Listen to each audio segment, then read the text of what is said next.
Halo, Assalamualaikum warahmatullahi wabarakatuh.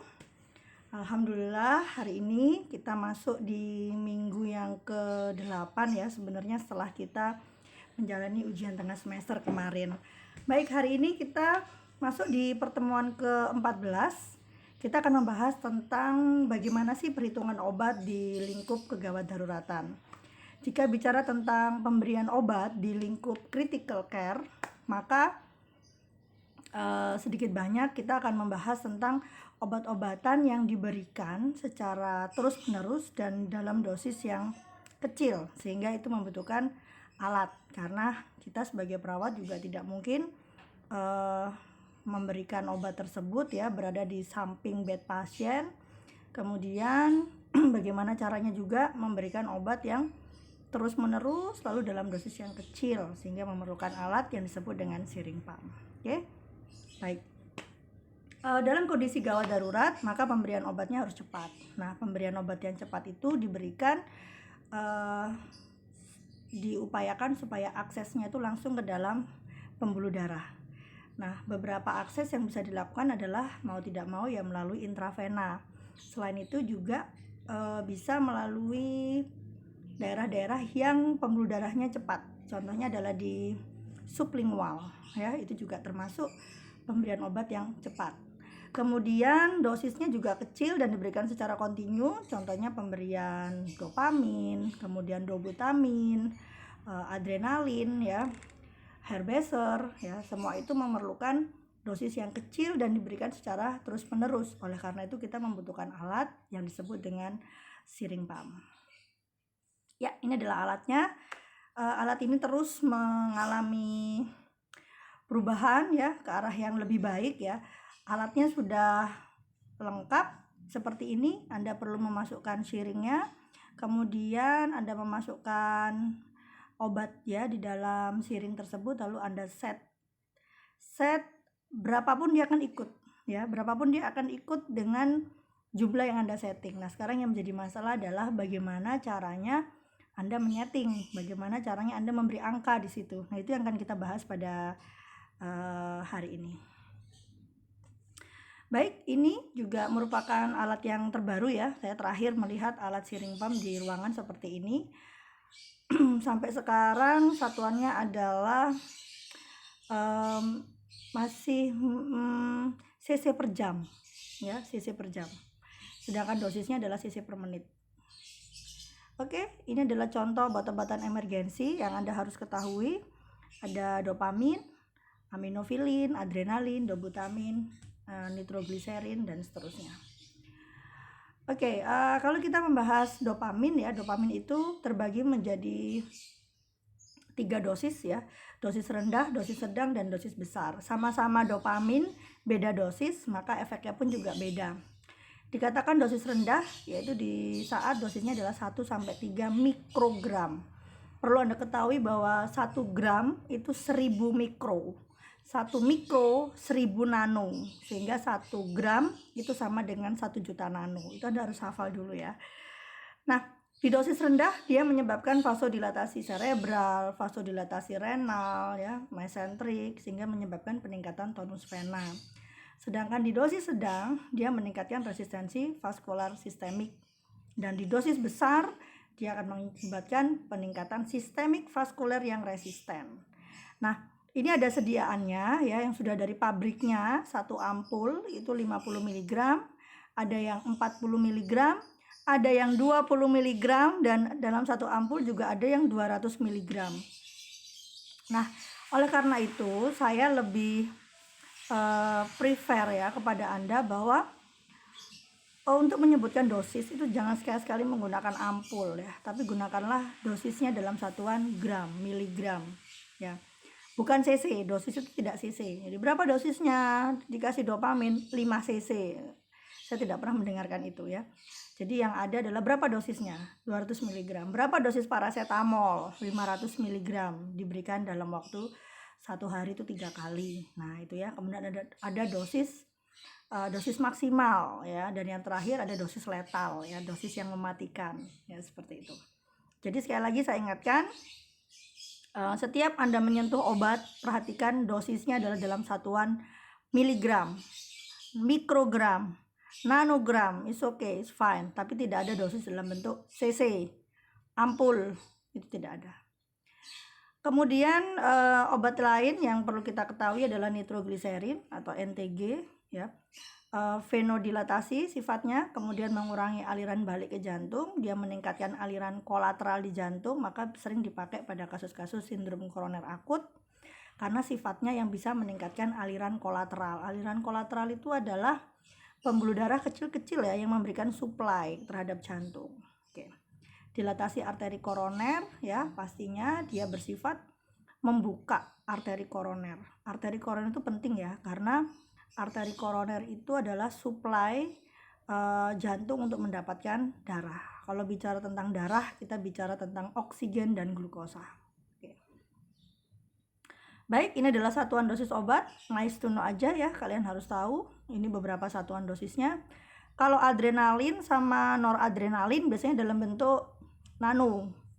Ya, yang Anda harus hafal adalah 1 mg 1000 mikro, 1 mikro 1000 nano, dan 1 mg 1 juta nano. Ya, jadi satuan dosis obat harus tahu dulu.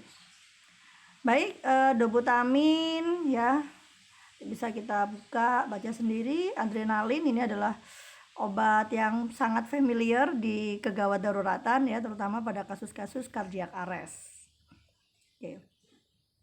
Untuk sampai saat ini yang Bu Mer tahu bahwa adrenalin itu bentuk sediaannya adalah dalam satu ampul itu 1 mg 1 cc ya, 1 mg 1 cc. Jadi kalau Anda bilang adrenalin 1 ampul itu masih aman karena sampai sekarang ini adrenalin 1 mg 1 cc 1 ampul.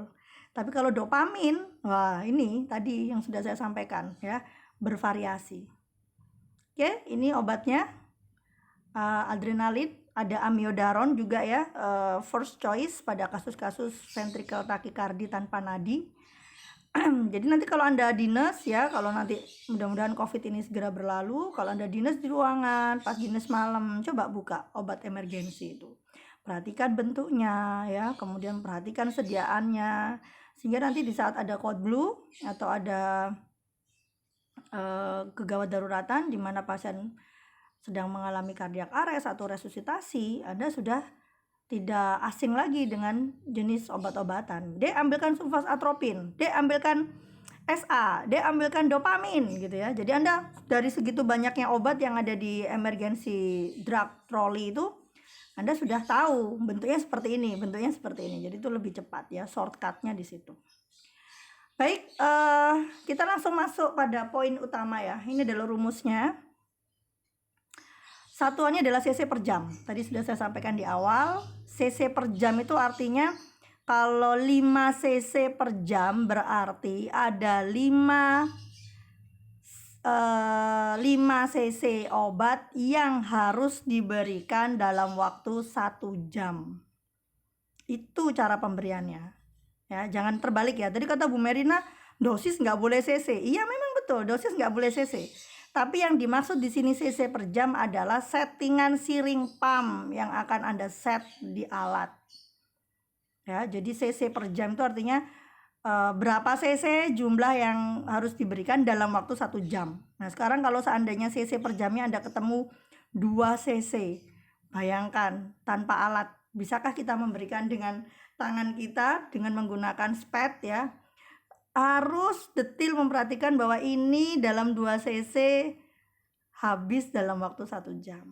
Oleh karena itu tadi di awal Bu Mer sampaikan bahwa pemberian obat ini adalah dalam dosis yang kecil dan terus menerus dan continue. Oke, back to rumusnya. Jadi rumusnya adalah berat badan, dosis obatnya berapa, dikalikan 60 lalu dibagi konsentrasi obat. Nah, ini yang tantangannya adalah kita harus cari dulu konsentrasi obatnya berapa ya. Oke, kalau dosis sudah dari dokter ya. Jadi misalkan ini dosisnya dopamin ya, dosis rendah. Tadi dosis rendah 1 sampai 3 mikro kan ya. Dosisnya 10 mikro. Nah, berarti masuk di situ dosisnya ya. Masuk di situ 10 mikro. Oke. Kemudian nah, konsentrasi obat Bagaimana caranya mencari konsentrasi obat? Maka yang harus Anda ketahui adalah untuk mencari konsentrasi obat, Anda harus tahu berapa kandungan miligramnya di dalam satu ampul itu, di dalam bentuk sediaan yang dari pabrik tadi. Kemudian dibagi oleh jumlah cc-nya, yaitu SPET. Pakai SPET berapa cc? Nah, kalau pakai SPET 50 cc berarti volume larutannya kan 50 cc. Ya, enggak mungkin kita pakai SPET 50 yang diisi cuma 10 cc. SPET-nya besar, enggak mungkin. Biasanya kita isi penuh kan. Nah, jadi yang Anda harus tahu kuncinya untuk ngecek atau untuk mencari konsentrasi obat adalah Anda harus tahu bentuk sediaannya itu satu ampulnya berapa miligram dan mau dioplos pakai SPET yang berapa cc. Itu kata kuncinya. Oke.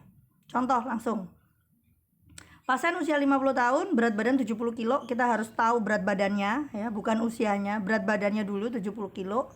Dapat dosis terapi dopamin 10 mikro. Dosis kita sudah tahu, jadi kita sudah dapat berat badan, kita sudah dapat dosis, ya kan? Nah, yang berikutnya kita harus tahu berapa bentuk sediaan obatnya, karena kita mau cari konsentrasi kan. Sediaannya adalah dopamin yang isinya 200 mg dalam 5 cc. Abaikan 5 cc-nya. We don't need 5 cc. Yang kita butuhkan adalah 200 mg-nya. Karena dosis itu adalah miligram yang Bu Mir sampaikan tadi.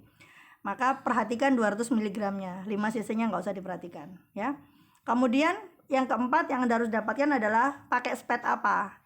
SPET-nya 50 cc. Oke, berarti konsentrasi obat Anda sudah bisa dapatkan, ya kan? Tadi adalah bentuk sediaannya sudah tahu dan mau pakai SPET apa. Nanti tinggal masukkan rumus. Oke, langkah pertama hitung konsentrasi obat dulu, ya kan? Itu untuk kalau dalam rumus dia yang bawah tadi ya, untuk cari bawahnya. Rumusnya adalah 200 mg itu dibagi 50 cc. Ya, 200 mg-nya dibagi 50 cc. Sehingga 1 cc itu mengandung 4 mg dopamin. Sudah dapat konsentrasi obatnya adalah 4 mg dalam 1 cc. Harus kita cari 1 cc-nya dulu. Pokoknya 1 cc itu berapa? Itu udah aman. Jadi dalam 1 cc ada 4 mg. Nah, sekarang kita lihat dosisnya. Samakan dosisnya. Samakan satuan dosis. Tadi satuan dosisnya kan minta mikro. Berarti konsentrasinya juga harus dijadikan mikro. Tadi kan 4 mg. Bu Mer tadi mengingatkan bahwa 1 gram 1000 mikro kan. Jadi kalau 4 mg maka 4000 mikro. Sudah aman. Sisanya adalah masukkan rumus. Oke, berat badan 70 kilo kali dosisnya 10 mikro kali 60 dibagi konsentrasi obat yang sudah kita cari tadi yaitu 4000 mikro. Udah ketemu hasilnya 10,5 cc per jam. Jadi nanti Anda setting di alatnya itu tadi 10,5 cc per jamnya sudah otomatis. Karena alat tersebut memang sudah settingannya cc per jam. Mudah-mudahan nanti ke depan ya ada alat yang tinggal masukkan berat badan, tinggal masukkan dosis, dihitung sendiri, tinggal masukkan SPET ya. Kemudian tinggal masukkan satuan obatnya tadi berapa dosisnya bentuk sediaannya tadi ya berapa. Sudah keluar rumus ini, mudah-mudahan ya next. Tapi alat itu belum ada sehingga Anda harus memasukkan rumus dan menghitung. Oke. Sehingga kalau diperhatikan kalau Anda pakai SPET 50 cc dengan kecepatan 10,5 cc per jam, maka obat tersebut kalau kita hitung akan habis dalam waktu 4,7 jam. Jadi nanti kalau setelah lebih dari 4,7 jam siap-siap Anda untuk memasukkan obat lagi dan memberikan lagi dengan settingan seperti ini. Perhatikan beda SPET, ngitung lagi. Ya, kalau Anda nanti pakai SPET 20 cc, ya ngitung lagi dengan cara yang sama. Oke? Saya rasa itu untuk materi kita pada hari ini. Semuanya sudah ada di slide. Anda tinggal perhatikan step-stepnya ya. Saya rasa mudah ya. Hanya saja Anda perlu berlatih dan sering berlatih. Untuk berikutnya silakan Anda berlatih di soal yang sudah saya share di dalam slide saya yang di SPO pemberian obat. Silakan coba ya 10 soal yang ada di situ Anda kerjakan di kertas. Kertasnya ditulis nama, kemudian NIM, lalu Anda kerjakan one by one caranya seperti apa. Setelah itu Anda foto dan Anda upload di Edmodo ya. Nanti akan Anda lihat di Edmodo tersebut ada kolom untuk ngupload soal yang lembar jawaban yang sudah Anda kerjakan. Oke, saya rasa cukup. Semoga bermanfaat apa yang saya sampaikan. Terima kasih. Selamat berproses. Assalamualaikum warahmatullahi wabarakatuh. Dah.